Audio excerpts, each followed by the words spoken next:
Hello friends, स्वागत है आप सभी का एग्जाम यूट्यूब चैनल पे। आज के वीडियो में हम लोग एनसीईआरटी एग्जाम्पलर का अध्याय 12 को सॉल्व करने वाले हैं, विद्युत को। एनसीईआरटी एग्जाम्पलर का बहुत सारा वीडियो हमारे चैनल पे अपलोड कर दिया गया है।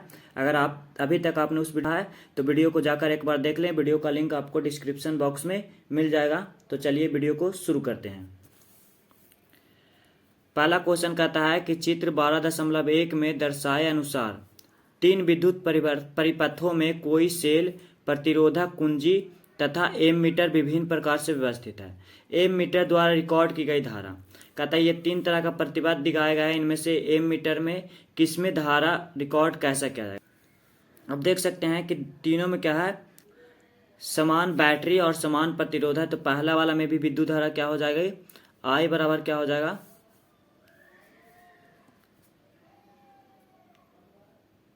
भी बटा आर। दूसरे में भी आई बराबर क्या हो जाएगा, भी बटा आर। और तीसरे में भी आई बराबर क्या हो जाएगा, भी बटा आर। अब चूंकि आपने पढ़ा होगा कि मतलब किसी भी श्रेणी क्रम संयोजन में क्या होता है कि आम मीटर को कहीं भी लगाने पे विद्युत धारा का हर जगह वैल्यू क्या होता है, सेम होता है। तो क्या हो जाएगा, इसमें सभी प्रकरणों में समान क्या होगी, विद्युत धारा समान बहेगी। अगला है कि निम्न परिपथों में 12 वोल्ट बैटरी से जुड़े प्रतिरोधक अथवा प्रतिरोधकों के संयोजन में ऊष्मा होगी। तो क्या है कि ये अलग अलग क्या है, प्रतिरोधों को संयोजन किया गया है और किसमें ऊष्मा सबसे अधिक उत्पन्न होगी। तो पहला ऊष्मा बराबर क्या होता है, H बराबर क्या होता है, आई स्क्वायर आर टी। H बराबर क्या होता है, आई स्क्वायर आर टी। अब आप देख सकते हैं कि जो H है वो क्या है, आर के क्या है प्रोपोर्शनल है। H के क्या है, जो आर के प्रोपोर्शनल है। मतलब जिसमें क्या होगा, प्रतिरोध का वैल्यू बढ़ेगा उसमें ऊष्मा का वैल्यू क्या होगा, अधिक उत्पन्न होगी। जिसमें प्रतिरोध ज्यादा होगा उसमें ऊष्मा भी ज्यादा उत्पन्न होगी। तो पहले वाला का प्रतिरोध कितना है, 2 ओम है। ये दोनों चूंकि श्रेणी क्रम में है तो इसका समतुल्य प्रतिरोध कितना हो जाएगा, 2 जोड़ 2 कितना हो जाएगा, 4 ओम हो जाएगा। और ये दोनों समानांतर में है तो इसका जो समतुल्य प्रतिरोध होगा 1/2 जोड़ 1/2 कितना हो जाएगा, 2 जोड़ 1 मतलब 2/2 बराबर कितना हो जाएगा, 1 ओम हो जाएगा। ठीक है।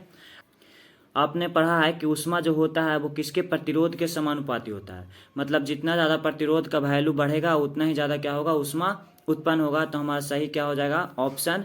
चूंकि बी दूसरा चित्र का प्रतिरोध सबसे ज़्यादा, इसलिए दूसरा चित्र में क्या होगा, सबसे अधिक ऊष्मा उत्पन्न होगी। तो हमारा ऑप्शन क्या हो जाएगा, सी। चित्र 2 में ऊष्मा अधिकतम उत्पन्न होगी। अगला है कि किसी दिए गए धातु के तार की वैद्युत प्रतिरोधकता निर्भर करती है। तो किसी भी धातु के तार के वैद्युत प्रतिरोधकता जो रो होता है वो किस पे, धातु के पदार्थ के प्रकृति पे निर्भर करता है। पदार्थ के प्रकृति पे निर्भर करता है। तो हमारा सही ऑप्शन क्या हो जाएगा, डी, पदार्थ के प्रकृति पर। कहता है कि एक विद्युत बल्ब के फिलामेंट द्वारा 1 एम्पियर धारा ली जाती है। फिलामेंट के अनुपस्थित कार्ड से 16 सेकंड में प्रवाहित इलेक्ट्रॉनों की संख्या होगी लगभग। अब कहता है कि कोई एक विद्युत बल्ब है जिसमें क्या है, इलेक्ट्रिक करंट कितना, आई बराबर 1 एम्पियर। ठीक है। और टी बराबर क्या है, 16 सेकंड है। आई बराबर 1 एम्पियर है और टी बराबर क्या है, 16 सेकंड है। तो आपने पढ़ा कि आई बराबर क्या होता है, क्यू बटा टी। मतलब क्यू क्या है, चार्ज है। क्या है, चार्ज बटा समय। ठीक है। तो क्यू कितना है, क्यू बराबर क्या हो जाएगा, आई टी हो जाएगा। बराबर क्या हो जाएगा, मतलब 16 कूलम्ब हो जाएगा। अब आपने पढ़ा है कि पूछ रहा है कितने इलेक्ट्रॉन हैं। तो आपने पढ़ा है कि 1.6 गुना 10⁻19 कूलम्ब चार्ज होता है। तो उसमें इलेक्ट्रॉन कितना होता है, 1 होता है। तो जब 1 कूलम्ब चार्ज होगा तो 1 बटा कितना इलेक्ट्रॉन हो जाएगा, 1.6 गुना 10⁻19। अब कितना कूलम्ब चार्ज है, 16 कूलम्ब। तो इसमें इलेक्ट्रॉनों की संख्या हो जाएगी 1 बटा 1.6 गुना 10⁻−19 और गुना में 16। ठीक है। इसको हम क्या कर सकते हैं, ये 10⁻⁻19 ऊपर चला जाएगा तो क्या हो जाएगा, 10⁻19 हो जाएगा। गुना में 16 और बटा में क्या हो जाएगा, 1.6। जब इसको काटेंगे तो ये 10 से कट जाएगा तो टोटल कितना हो जाएगा, 10⁻20 इलेक्ट्रॉन। ठीक है। तो इलेक्ट्रॉनों की संख्या कितनी हो जाएगी, 10⁻20। Option number A.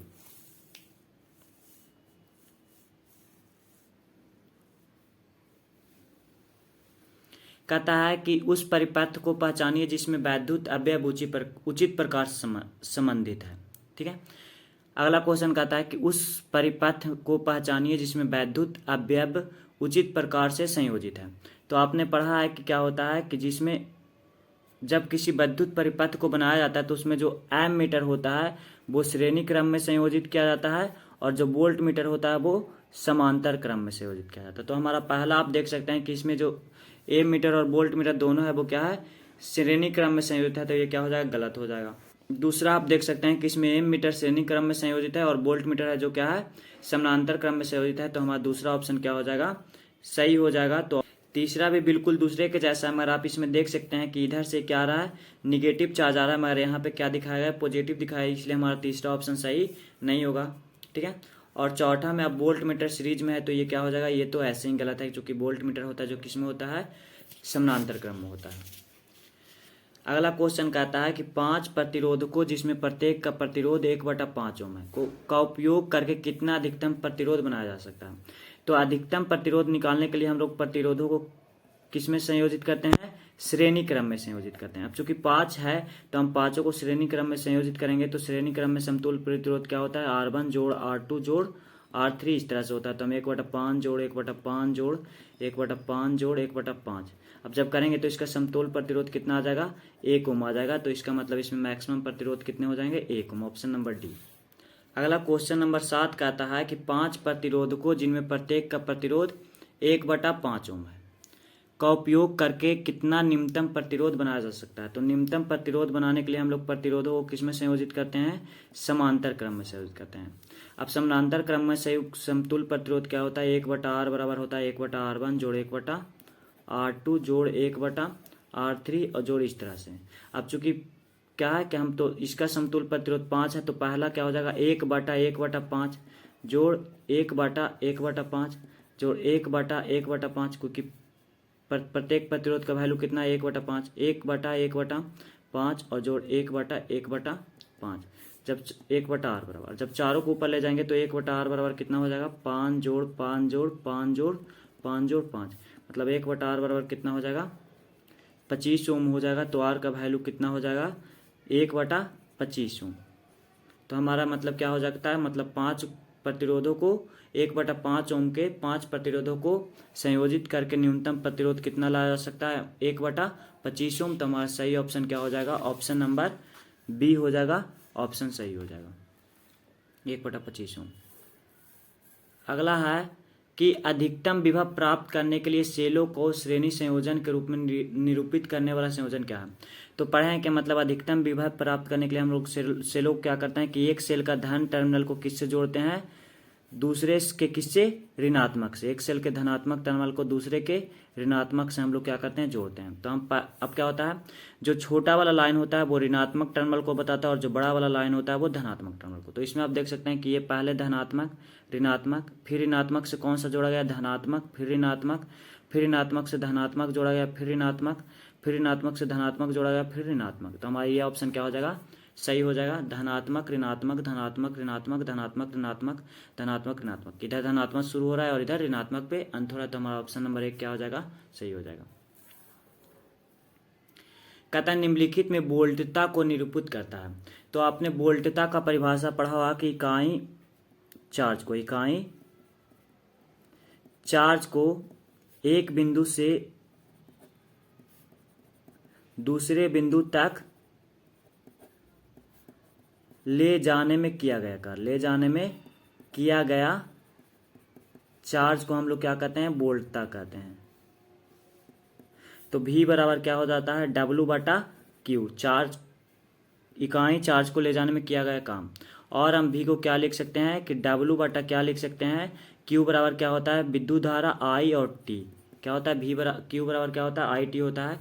तो इस ऑप्शन ए हो जाएगा किया गया कार्य और बटा में विद्युत धारा गुना समय, ऑप्शन 1 क्या हो जाएगा, सही हो जाएगा। ये वोल्टता को निरूपित कर रहा है।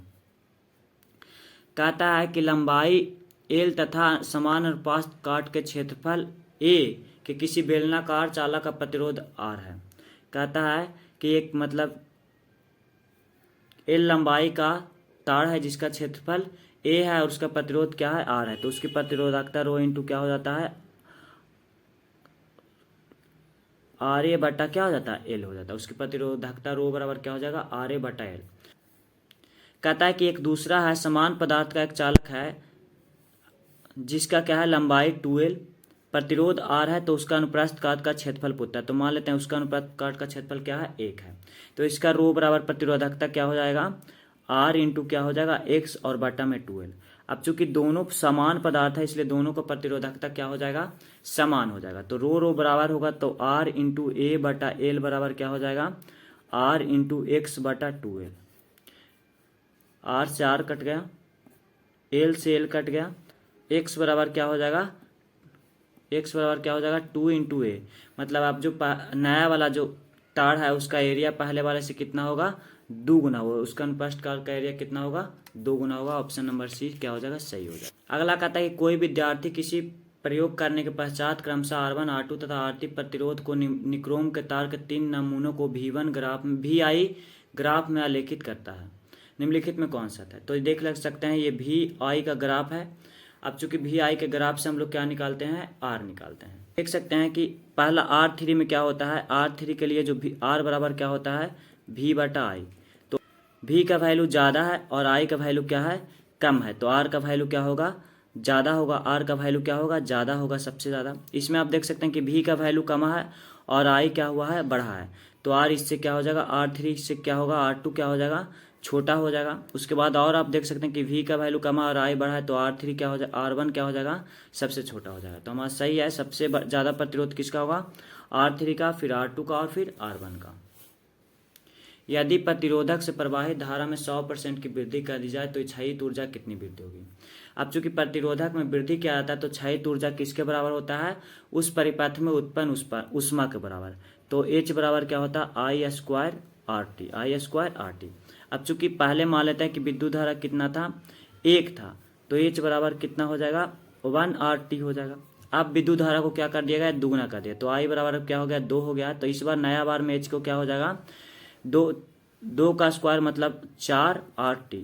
अब I कितना से बढ़ा है, तो 4 RT और माइनस क्या हो जाएगा, 1 RT, तो कितना हो जाएगा, 3 RT। और पहले 1 RT था, अब 3 RT हो गया, मतलब कितना परसेंट से बढ़ा है, 300% से क्या हो जाएगा, क्षयित ऊर्जा क्या हो जाएगी, बढ़ जाएगी।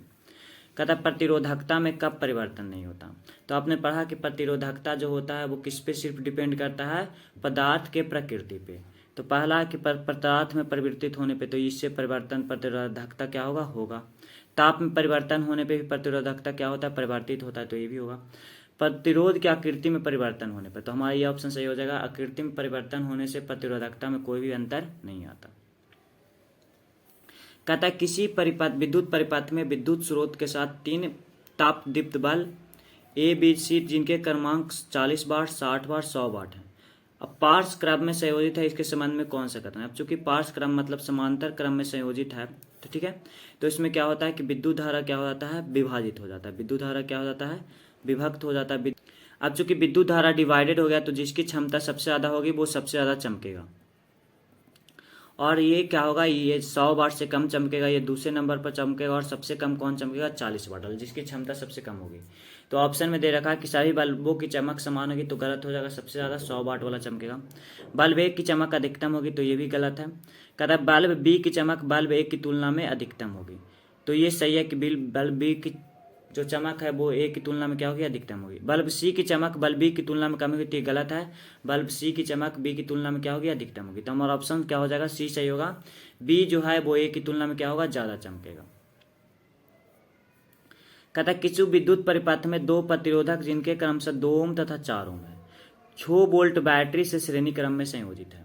अब चूंकि 2 प्रतिरोध श्रेणी क्रम में संयोजित है तो समतुल्य प्रतिरोध कितना हो जाएगा, 2 जोड़ 4 बराबर कितना हो जाएगा, 6 ओम हो जाएगा। ठीक है, वोल्ट कितना है, 6 वोल्ट है, तो आई बराबर क्या हो जाएगा, V बटा R बराबर 6/6 बराबर 1 एम्पियर। अब कहता है कि 4 ओम के प्रतिरोधक द्वारा 5 सेकंड में कितनी ऊष्मा होगी।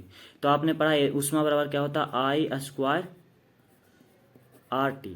तो I बराबर 1 ओम, किस प्रतिरोध की ऊष्मा निकालने का है, 4 ओम की, तो R का वैल्यू क्या हो जाएगा, 4 ओम हो जाएगा। समय कितना दे रखा है, 5 सेकंड, तो H बराबर क्या हो जाएगा, 20 जूल हो जाएगा। अब चूंकि H एनर्जी मतलब जो ऊष्मा है एक प्रकार का एनर्जी का रूप है, इसलिए इसका हम लोग जो इकाई लेते हैं वो क्या लेते हैं, जूल लेते हैं, तो H बराबर क्या हो जाएगा, 20 जूल हो जाएगा। कहता है कोई विद्युत केतली 220 वोल्ट पर प्रचालित होने पे 1 किलोवाट की विद्युत शक्ति उत्पन्न करती है। तो आपने पढ़ा है कि P बराबर क्या होता है, भी आई होता है। तो आई बराबर क्या हो जाएगा, P बटा भी, मतलब क्या हो जाएगा, P कितना है, 1 किलोवाट मतलब 1000 वाट और बटा में 220, तो ये कितना हो जाएगा, करीब इसका वैल्यू किसके बराबर आ जाता है, जब इसको 100 को 22 से भाग दीजिएगा तो 4.54 हो जाता है। ठीक है, तो कहता है कि इसके लिए किस अनुमतांक का फ्यूज तार उपयोग करना चाहिए। अब चूंकि इस केतली के लिए कितना इलेक्ट्रिक करंट चाहिए, 4.54 एम्पियर, तो हम इसलिए विद्युत फ्यूज का वैल्यू कितना रखेंगे, 5 एम्पियर का हम लोग क्या करेंगे। कहता है 2 ओम तथा 4 ओम के प्रतिरोध के 2 प्रतिरोधकों को किसी बैटरी से संयोजित करते हैं, तो इसमें प्रतिरोधक में क्या होगा, पहला कि पार्श्व क्रम में संयोजित की तो इसमें समान धारा प्रवाहित होगी। तो एक बात जान लीजिए कि जब क्या हो जाता है कि जब प्रतिरोधों को पार्श्व मतलब समांतर क्रम में संयोजित किया जाता है तो उसमें क्या हो जाता है, धारा विभक्त हो जाता है। समानांतर क्रम में संयोजित करने पे धारा क्या हो जाता है, विभक्त हो जाता है, तथा विभवांतर क्या होता है, समान होता है। विभवांतर क्या होता है, समान होता है। जब श्रेणी क्रम में संयोजित करते हैं तो श्रेणी क्रम में संयोजित करते हैं तो धारा क्या होता है, समान होता है, और विभवांतर क्या हो जाता है, विभवांतर विभक्त हो जाता है। तो अगर आप पार्श्व क्रम में संयुक्त हो तो इसमें धारा समान प्रवाहित होगी, तो क्या हो जाएगा, गलत हो जाएगा। पार्श्व मतलब समानांतर क्रम में संयुक्त पे धारा विभक्त हो जाते हैं। श्रेणी क्रम में संयुक्त हो तो इनमें धारा समान प्रवाहित होगी, तो हमारा ये क्या हो जाएगा, सही हो जाएगा। ठीक है, तो ऑप्शन बी क्या हो जाएगा, सही हो जाएगा। श्रेणी क्रम में संयुक्त करने पर धारा क्या होती है, समान हो जाती है। कहता है विद्युत शक्ति के मात्रा को इस प्रकार भी विभक्त किया जाता है। तो आपने पढ़ा विद्युत शक्ति बराबर क्या होता है, P बराबर क्या होता है, वोल्ट V इंटू आई। अब वोल्ट का मात्रा क्या होता है, विभवांतर का मात्रा क्या होता है, वोल्ट होता है, और आई का मात्रा क्या होता है, एम्पियर होता है। तो मतलब हम लोग विद्युत शक्ति को क्या कर सकते हैं, वोल्ट इंटू एम्पियर, जिसको हम लोग वाट बोलते हैं, तो वाट बराबर क्या होता है, वोल्ट इंटू एम्पियर।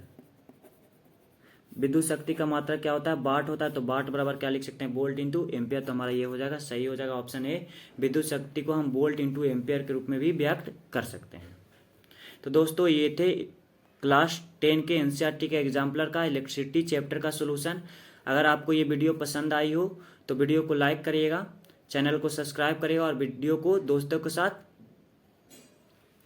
शेयर करिएगा, ताकि हम आपके लिए और भी ऐसे वीडियो को लाते रहें। अगर आप क्लास 10 के लाइट और इलेक्ट्रिसिटी का न्यूमेरिकल का अलग से सोल्यूशन चाहते हैं तो आप कमेंट करिएगा, तो मैं इस चैप्टर का न्यूमेरिकल का सोल्यूशन का वीडियो अपलोड कर दूंगा। जय हिंद।